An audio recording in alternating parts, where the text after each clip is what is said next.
All right, welcome to episode 6. We've got a big week going on right now, talking about NFL free agency, and then I think later on, after we get through all those off-season moves, we're going to get into everything that's happened in WWE since Elimination Chamber. Yep. So we actually have a lot of free agency moves going on. So we're going to start off with the Eagles news. Zach Bond re-signs with the Eagles, which that was probably the number one option to re-sign in the offseason with how much our cap hit is taken, because they actually extended Saquon too. So yeah, I mean, awesome, both things, right? So Saquon gets paid, deservedly so, best running back season ever, and he gets paid to be the highest paid running back ever. And Bond, I think, was the number one priority on defense. He stepped up huge, had a breakout year, and it surprises me, though, because historically Howie doesn't pay linebackers. It's always kind of been a soft spot on the defense, but not now. It's shored up pretty good. Yep.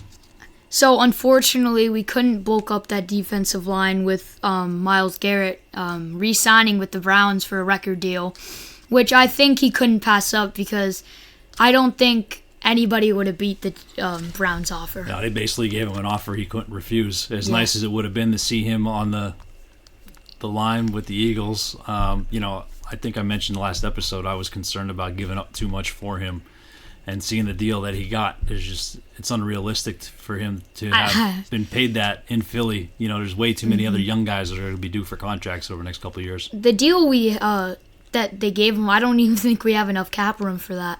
I don't know how it's structured. I don't know what his cap hit would have been or anything like that. But, there's a good chance that we would have never been in the ballpark.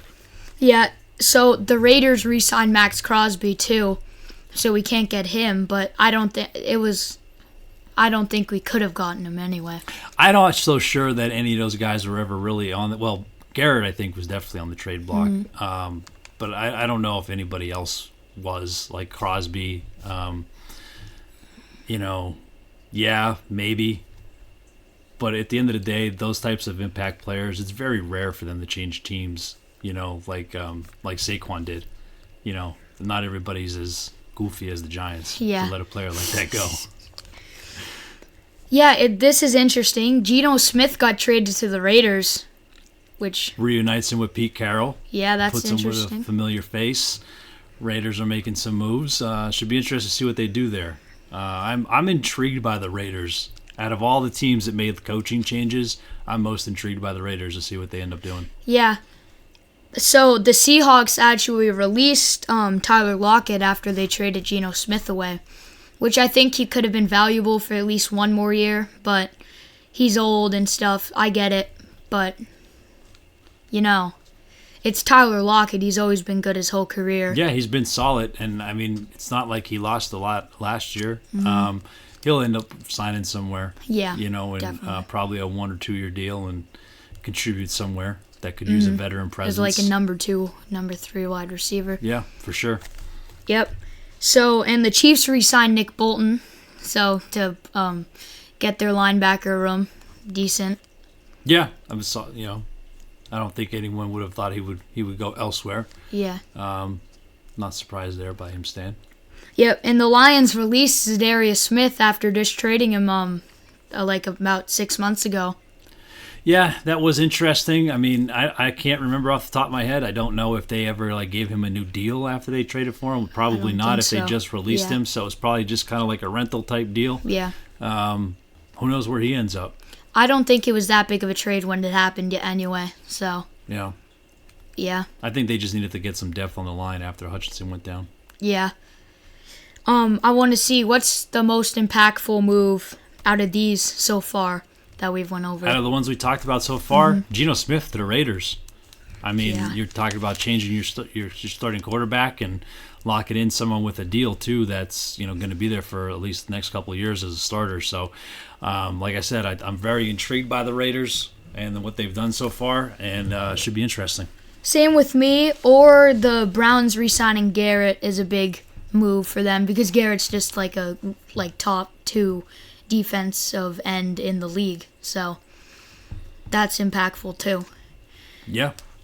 I mean, it does. I mean, they keep their cornerstone of their defense intact, but you and I both know they've got a long way to go. Yeah. So we're going to get to the other moves. So interestingly, DK Metcalf went to the Steelers, which is an interesting move. He did. So now you've got him teamed up with Pickens and no one to throw them the ball. Yeah. Yet. The only ones available, we'll get to the other moves, is probably Aaron Rodgers or Russell Wilson, which I don't think is that impactful anyway. They should have just signed Fields back. Fields is not... They sat him when he was 4-2. That's not... They're acting like Fields is like, because of his history with the Bears, they're acting like Fields is like not as valuable as a Russell Wilson and Aaron Rodgers. But you got to remember, Fields is only like 24 years old.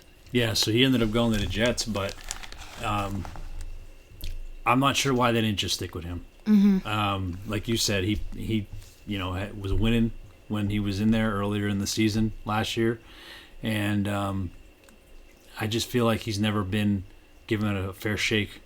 Whether or not he's going to get that with the Jets remains to be seen. But we'll see. Aaron Rodgers could be interesting in Pittsburgh. But the last I heard or saw online that he was possibly, strongly considering the Vikings. Mm-hmm. So if that happens, what do they do? They just end up re-signing Russell Wilson? Yeah, I don't think that's a good move. But I don't know what else they do. Yeah. Unless they make a move and draft somebody. But even so, it's still a rookie quarterback. Yeah. And the Bills re-signed Josh Allen to a record deal. So there's a lot of record deals this year in free agency. People are definitely getting paid. Mm-hmm. That's for sure. It's the modern day, so what do you expect from all these elite players at their positions? Yep. Yeah, there were a lot of top-level free agents this year. It doesn't always happen every season, but across the board in multiple positions, there were some really good players available. The last 2 seasons were, really good free agents. Yeah. Yep. And Devontae Adams got released by the Jets and then signed with the Rams. So that's an interesting move. It is. Adds another weapon to the repertoire for Matt Stafford there in L.A., who also released Cooper Kupp just today. So, obviously, they swap him out for Devontae Adams and pair him with Puka Nacua. Mm-hmm. We'll see. No reason to think the Rams won't be a contender in the NFC. Yeah. They're the team that came closest to beating the Eagles in the playoffs. Mm-hmm. And Joe Thuney to the Bears is a good a move for their offensive line because their offensive line was a mess last year. Yeah, but they're picking off of an offensive line that got absolutely destroyed in the Super Bowl. Yeah. So, nothing against Thuney himself, but I guess the Chiefs have some plans on revamping that offensive line. At least Patrick Mahomes better hope they do. Yeah. Yeah, the Bears have made some decent moves too. Yep. So Christian Kirk to the Texans is a good depth move because Tank Dell is getting surgery for his leg, and so he's going to be out all next season. So they kind of just wanted a good wide receiver 2-3 to replace Tank Dell. Yeah, I think they kind of had to get some wide receiver depth, so that's a good move by them. Yeah. I heard rumors that Stephon Diggs is going to get released or traded, I think. Oh, yeah? Mm-hmm. Interesting. Might go to the Cowboys, they're saying. Oh, yeah? Play with his brother? Yeah. Is his brother still there? No, that's Trayvon Diggs. Oh, yeah. His brother's still there. Is he still there? Mm-hmm. Thought so. So the Bills released Von Miller, though, because they probably had to pay Josh Allen. Yeah, maybe. I'm sure there was probably something to do with cap space and the deal they gave Allen. We'll see. He apparently he's still a free agent, still going to be playing, so could be a depth piece somewhere for someone. Yep. So the Vikings re-signed Aaron Jones, so they have a running back for this season now. Mm-hmm. And he played well for them last year. Mm-hmm. And the Panthers made J.C. Horn the highest paid cornerback in NFL history. Yeah. Well, good for him. Yeah. It's a good move from the Panthers because they don't have any other corners, I don't think. It's the Panthers. They don't usually have good corners, but they're getting better, honestly. With Bryce Young developing. They were definitely more competitive towards the end of the season. Mm-hmm. Yeah, they almost beat the Eagles. I know. So, and the Chiefs. Yep, and they almost beat the Chiefs too. So, yeah, they could be a team to look out look out for it with the NFC South next year for sure. Yeah, I'm not sure who I would think is ahead in that division right now at this point in time. Because it's so mid. No reason they can't be in contention. So the Chargers re-signed Khalil Mack for 1 year. Oh, yeah? Mm-hmm. So that's a good move for their depth. Chiefs franchise tag Trey Smith, so they have an offensive lineman that's staying. And then the Bengals tag Higgins for like the second or third time. I would be frustrated if I was Higgins because I would just want my money for like 2 or 3 years. Yeah, I mean, it's always frustrating for players, I guess, when they get franchise tagged multiple times like that. Speaking of the Bengals real quick, do you remember when the Bengals said they were going to make Jamar Chase the highest paid non-quarterback in the league? Yeah. That kind of really put themselves in a pickle there because they'd have to pay him more than Myles Garrett. And you could pay a wide receiver more than $40 million a year. Yeah. So I don't know what they're going to do, but that remains to be seen. Yeah. So Milton Williams, I felt like he was going to get signed elsewhere. He went to the Patriots, which that's a good move for the Patriots. Yeah, for a minute there, it looked like he was going to go to the Panthers. And then Yeah. at the last minute, the Patriots came in and gave him a better deal. Actually, on my notebook, I have Milton Williams signs with the Panthers, and then I had to cross it out and put the Patriots. Yeah. So I mean, solid player. Obviously, had an impact in the Super Bowl, and has developed well in that defense. There's just when you look at how much money you're going to put into one position, Jalen Carter is going to be due for a very big contract pretty soon. So this is interesting. Hassan Reddick, remember him? We traded him for a third-round draft pick. He went to the Bucks. He did, on a 1-year deal. Mm-hmm. Yep. So I don't know if he's good or bad by now because he didn't play for the Jets at all. I think he only played like 3 games because of his contract, but that's a decent move for the Bucks. Sure, definitely is, as long as he could actually produce. Yep. So Isaiah Rodgers, we lost another corner. Isaiah Rodgers to the Vikings, which is unfortunate. Yeah. I liked what I saw out of him when he did play this year. Like when Slay was hurt and stuff. Yeah. So it's unfortunate. Kind of curious what we're going to do to shore up the defensive secondary all of a sudden. I know we got some young studs back there, but all of a sudden we're out. Slay's gone. Rodgers is gone. Gardner Johnson's gone. Yeah. We got Sidney Brown expected to come back, but we're going to need more than that. Yeah. I feel like Eli Ricks could become that good cornerback 3. Yeah, Ringo too. Kyler Ringo. Yeah. I mean, he's got a lot of potential too. Mm-hmm. So Sam Darnold signed with the Seahawks for a 5-year, $100 million deal. That's a good move for them because they've been losing so many in free agency or trades. Yeah. Yeah. So but now who does he throw to? I know. I mean they let their top 2 wide receivers go. They have Jackson Smith and Jigba. He would be like a wide receiver 2 on another team if they didn't have DK Metcalf and Tyler Lockett. Yeah. So who knows? Maybe they have some plans on what they might do in the draft at that position. Yep.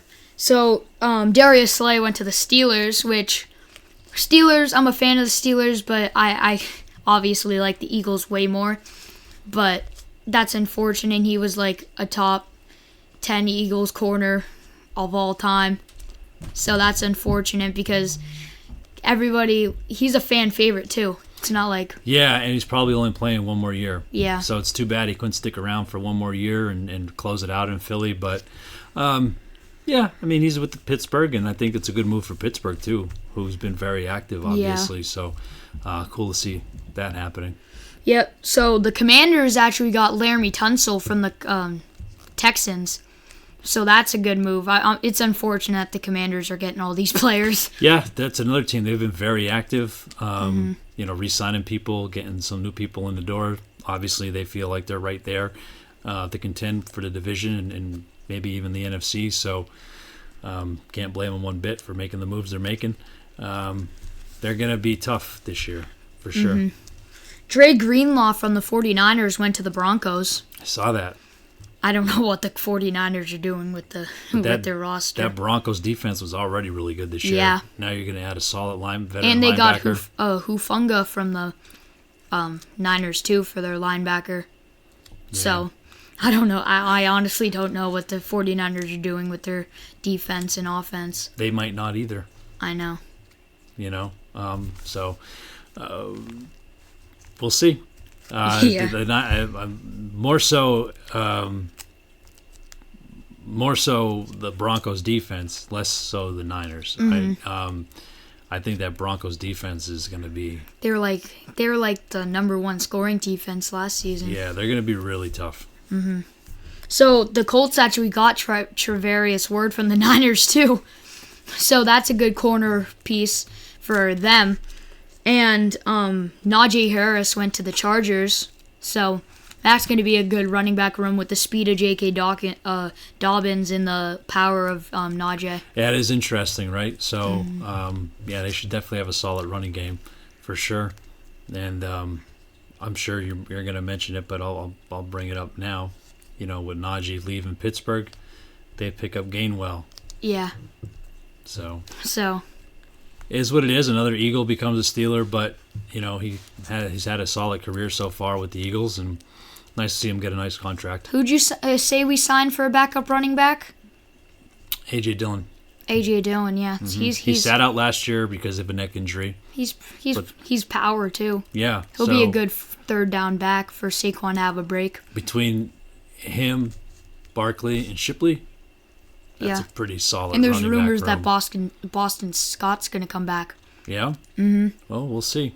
But that's a solid running back room. Yeah. So Daniel Jones signed with the Colts. To give Anthony Richardson competition. Have a competition there for quarterback between, I think, the two. Anthony Richardson. I think they've had the lowest quarterback ratings. Yeah, probably. The two lowest quarterback ratings over the last 2 years, the two of them. Or last season at least. Mm-hmm. So yeah, that's rough. I don't know what else to say. Good luck to them. Yeah.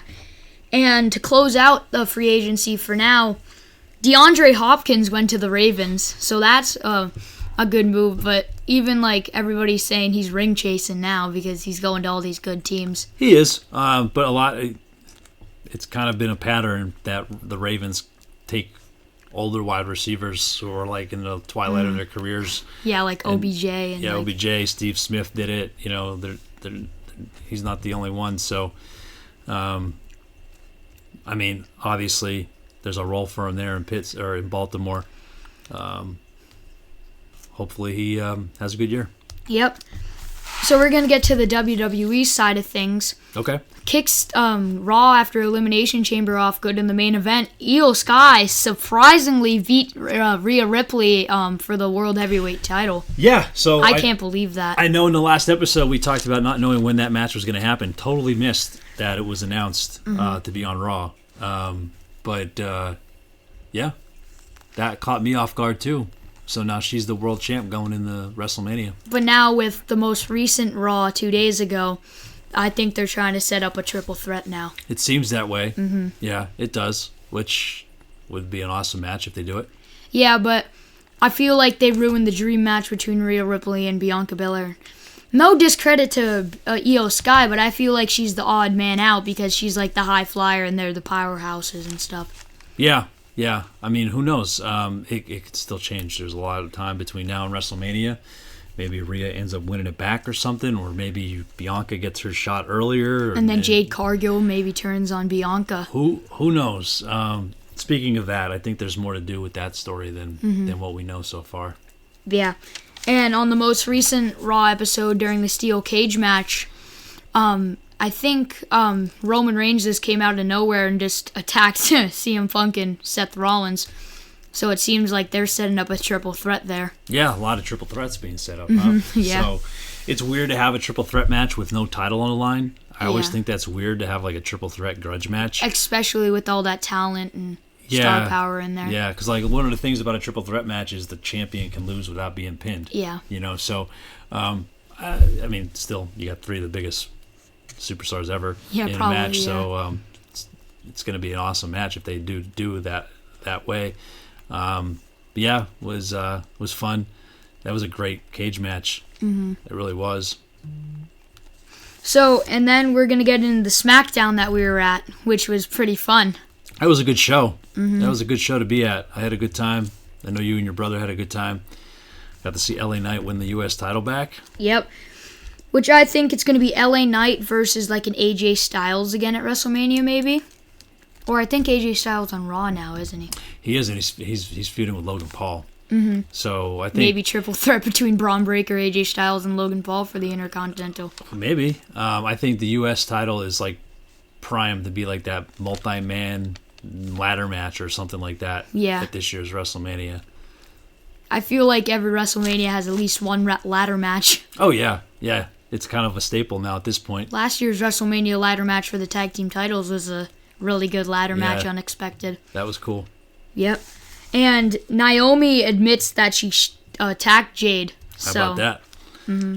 Yeah, she really leaned into it. She went all out, and I mean, she kind of turned on Bianca there too. But like I said, I feel like there's more to that story yet. Mm-hmm. I'm not sure that we got the whole story. I feel like Bayley helped Naomi or something. There's something else going on that we haven't been clued into yet. But yeah, it's cool to see a storyline like that where you kind of don't know where it's going and what's happening. Yeah. Naomi, Bianca was walking off like all sad, and then Naomi calls her a B, and then right at the time Jade Cargill is getting out of her car, just slams the door and just comes straight out. That pop when we were at SmackDown when Jade pulled up and got out of the car, that was that was big. Mm-hmm. She had like the second biggest pop of the night. Yeah. People love Jade. It's awesome. Yeah, and she attacked Naomi brutally. Yeah. So Naomi's getting a beating between Elimination Chamber and Friday. We'll see. Yeah. I mean, who knows when they're going to have a match. Maybe they have a match at WrestleMania. Yeah, maybe.